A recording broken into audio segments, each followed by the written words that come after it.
Bienvenidos a Lo Simple No Vale. Hoy tengo el placer de contar con el periodista Jaime Toral, que trabaja en Movistar Plus en Marathon Mar, en Radio Marca y además cuenta con un canal de YouTube. ¿Qué tal estás? Muchísimas gracias, Alberto, por tu invitación y nada, un verdadero placer pasarme por tu canal para charlar un ratito. Vamos a hablar sobre el Zamora Club de Fútbol de la Segunda División B, pero antes de todo quería empezar con la primera pregunta, que es cómo surge el crearte el canal de YouTube. Bueno, sinceramente yo todavía no sé qué hago en la plataforma de YouTube porque lo veía un poco antagonista a mi persona. Al final veía la era digital que nos pasaba por encima, pero que no me terminaba yo de ver en una plataforma como YouTube. Pensaba que no era un sistema comunicativo como el que yo me había preparado. Llevaba estudiando incluso tanto en periodismo como en el máster que hice en retransmisiones deportivas. No lo veía yo adaptándome a ello, pero sinceramente creo que hay que subirse al tren. Todo pasa por una vez. Si no te subes, a lo mejor te pasa por encima. Y creo que YouTube es una gran plataforma para conocer, ya no solo, como en este caso, charlar contigo y conocer también a compañeros de la profesión, sino también darte a conocer, compartir tus conocimientos y al final tú marcas tu propia línea editorial, como en otros casos la marca tu periódico o tu medio de comunicación, y aquí tú eres tu propio editor, tu propio montador, tu propio redactor jefe y tu propio redactor de a pie. Tú eres todas las funciones e intentas, yo creo, generarte también como un periodista multimedia, que creo que hoy en día, en pleno 2020, es fundamental dentro del mundo de los medios de comunicación. Has estado subiendo vídeos hablando sobre las promesas de los diferentes grupos de Segunda División B. Y bueno, yo como zamorano, pues me voy a centrar más en el Zamora y la primera pregunta que te voy a hacer es cómo ves el proyecto del Zamora en esta nueva Segunda B que ha nacido este año con 5 grupos. Bueno, ha regresado de manera espectacular a la categoría de bronce del fútbol español, con victoria frente al Corucho.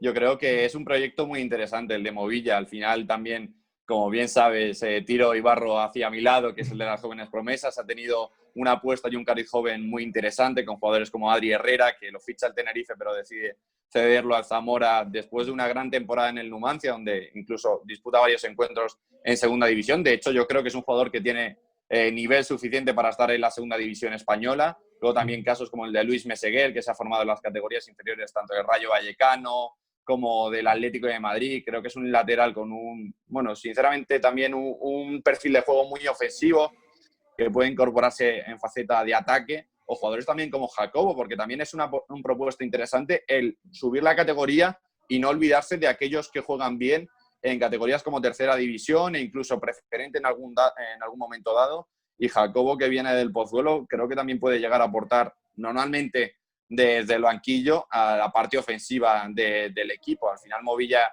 es un tipo muy inteligente que no empezó su proyecto con el fin de hacerlo rápido y mal, sino de ir trabajándolo poco a poco. Un entrenador que ya lo conocemos, cómo disputa los partidos, le gusta la posesión, la presión alta, el ser luchador dentro de un terreno de juego, y por ello apuesta por ese tipo y perfil de jugadores. Da igual la edad que tengan, sino va a apostar por aquellos que lo hagan bien. O sea, puede apostar por Luis Meseguer, que tiene 20 años casi recién cumplidos, o por Omar, que viene de la Liga Polaca y de haber pasado por 1000 equipos. Que Sí. al final aquí no entran medias tintas, entra quien pueda aportar un granito de arena dentro de lo que tiene en mente Movilla. ¿Cómo ves al Zamora encajado en este subgrupo de equipos gallegos y de equipos de Salamanca? Claro, es complicado porque nos hemos encontrado, y más el Zamora, un regreso a Segunda División B, donde la Segunda B ha cambiado por completo.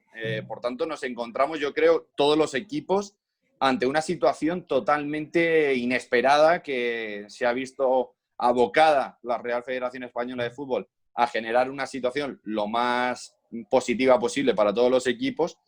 Y yo creo que, sinceramente, al Zamora, por lo menos lo hemos visto bien en pretemporada. Es verdad que hemos visto algunos detalles que son pulibles, pero al final, como todo en esta vida, hasta los equipos más grandes, o por lo menos con el presupuesto más grande de esta Segunda División B, también lo han pasado mal en algunos aspectos y momentos de la pretemporada, porque estamos hablando de que, a pesar de que el Zamora sí que fue a esos playoffs para ascender a tercera, ha tenido también un periodo donde ha tenido que adaptarse. Sí. Entonces, yo creo que le puede venir bien. Los equipos creo que tienen un perfil parecido al que tiene el Zamora y puede competir incluso para poder entrar en una segunda B Pro, que yo creo que es el objetivo de prácticamente todos los conjuntos de segunda división B en estos momentos. Es verdad que algunos pueden llegar a tener algún objetivo más alto o algunos tener un objetivo más liviano, pero yo creo que el Zamora puede llegar con el proyecto que tiene, conociendo a Movilla, por competir, cómo no, por entrar en esa segunda B Pro, que yo creo que puede ser lo más interesante de cara al futuro. Sí, además teniendo en cuenta que es un proyecto continuista, como ya he dicho en varias ocasiones, que los jugadores tienen asimilados muchísimos conceptos de estas temporadas de atrás. Sí, también te quería comentar, por ejemplo, el que tiene el objetivo claro es el Deportivo de La Coruña, que es ascender, el volver a segunda división. Claro, al final hablamos de un Deporte de La Coruña que no lo hemos mencionado en la primera pregunta, pero claro, al final es el que va a marcar las diferencias en este equipo.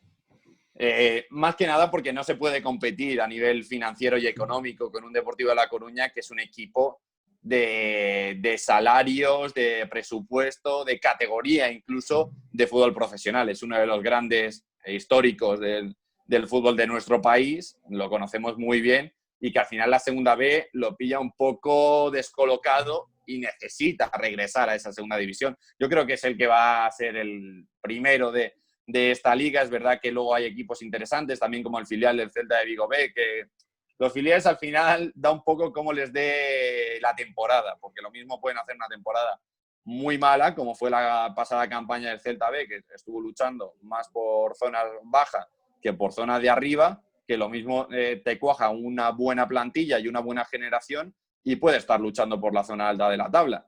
Entonces, al final son equipos que tienes que ver, el Guijuelo también, el Corucho, que al final el Zamora supo batirlo muy bien en su casa encima. Creo que al final hay que saber medir muy bien cómo se desarrolla esta temporada, y más una campaña que va a ser corta, porque no hay muchos equipos y no hay muchos partidos. Hay que saber que tiene que ser una edición o un curso donde los fallos no están permitidos a largo plazo. Entonces hay que saber que tienes unos límites, unos plazos y que no puedes tampoco errar en muchos encuentros. Entonces creo que Movilla es suficientemente inteligente y consciente de ello y puede llegar a solventar ese tipo de situaciones y poder conseguir por lo menos unos puestos de segunda B Pro, desde mi punto de vista. Sí, también, por ejemplo, el Pontevedra, con la delantera que tiene, también es un duro rival. Claro, vemos a jugadores como Rufo que, claro, es que se le cae casi del bolsillo los goles. Claro, estamos viendo a jugadores que, al final, yo creo que el Zamora, lo bueno que tiene, centrándonos en el equipo que nos atañe en este vídeo, es un equipo muy completo, que a lo mejor no destaca en exceso en ninguna posición del campo, pero tiene jugadores muy interesantes en todos los perfiles del terreno de juego. Como estábamos comentando antes, vemos a jugadores como Parra también, que no lo hemos mencionado antes, que estuvo en la cantera del Real Madrid, por ejemplo, que creo que puede ser un chico muy interesante. Luego vemos también, como estábamos comentando, a Adri Herrera arriba, Omar, jugadores que al final, Rocha también, que ha sido la última incorporación del equipo. Hoy se ha hecho oficial, sí.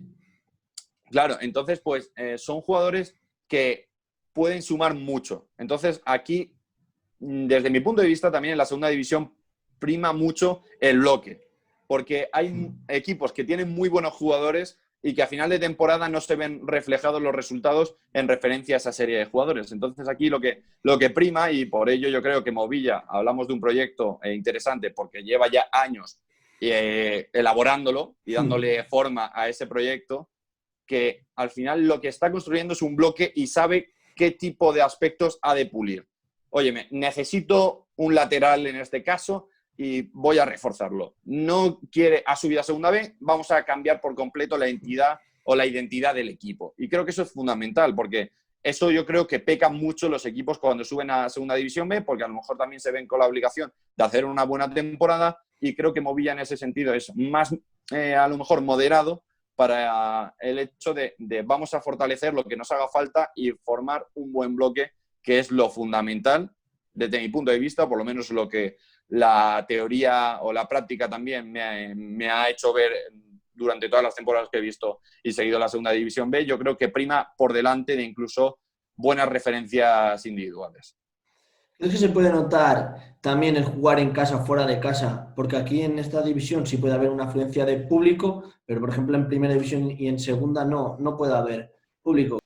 Claro, ¿hasta qué punto, esto también es importante, hasta qué punto la afluencia de público que va a haber, de asistencia de aficionados a los campos, que no va a ser muy grande, al final yo creo que va a estar limitada por lo que han regido ahora mismo las federaciones y las comunidades autónomas, que es un número muy limitado, depende también el estadio y la comunidad en este caso, pero claro, ¿hasta qué punto puede llegar a influir sobre un terreno de juego? Porque no es lo mismo un estadio lleno que ver a lo mejor a 1.000 personas o un tanto por ciento. Claro, yo creo que esta temporada va a ser la más neutral de todas. Ya lo vimos en los partidos de pretemporada o incluso en algunas ligas donde ya se podía desde hace meses introducir público en los estadios. Yo creo que al final es importante, la entrada del público es fundamental, yo creo, o por lo menos yo lo veo así, el deporte no vive sin su aficionado. Y de hecho es que el fútbol nace por los aficionados y no debemos olvidarnos de ello.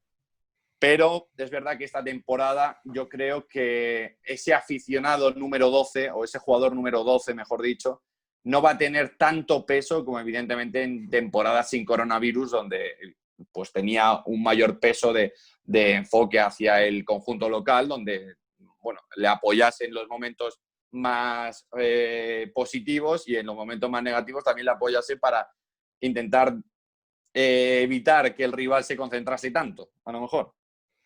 Sí, y la última pregunta que te quería hacer, siendo un poco conocedor de la situación financiera que pasó hace unos años atrás el Zamora, ¿te esperabas que se hubiera recuperado de tal manera o que este grupo financiero interviniera en él? Claro, es una pregunta difícil, en verdad, porque, claro, este tipo de situaciones donde el Zamora, si no recuerdo mal, tuvo la situación más agravada a nivel financiero hace en torno a 14 años, es un margen suficientemente largo para poder recuperarse en este sentido, pero es verdad que hay equipos que han desaparecido incluso, que han tenido, en el caso de Salamanca, que no nos podemos meter tampoco mucho en territorio porque la historia es muy larga, pero que al final ha terminado dividiéndose en dos equipos, como son Unionistas y Salmantino, o para algunos el Salamanca y Unionistas. Entonces, son entidades que necesitan de un apoyo, como ha surgido. Entonces, creo que es algo que podía suceder. Yo lo he visto en muchas otras situaciones y creo que es bonito también verse recuperado a equipos como el Zamora, que son históricos del fútbol español, que todo el mundo le gusta verlos en un terreno de juego, como es el caso también del Logroñés o de equipos también como el Salamanca, a pesar de que luego haya tenido esa escisión, pero que necesitan que en el fútbol español, en el fútbol de modesto, sigan presentes. Entonces, de una manera o de otra, que sigan vivos y que no queden en el olvido, que yo creo que es fundamental. Pues muchas gracias por tu colaboración. Seguiré atento a tu canal viendo el contenido que vaya subiendo. Y lo que te digo, que muchísimas gracias por colaborar conmigo y desearte muchísima suerte. Nada, muchísimas gracias a ti, Alberto. Ha sido un verdadero placer y ya sabes, para cualquier cosa que necesites, por aquí me tienes. Muchísimas gracias y un abrazo enorme. Otro para ti. Adiós.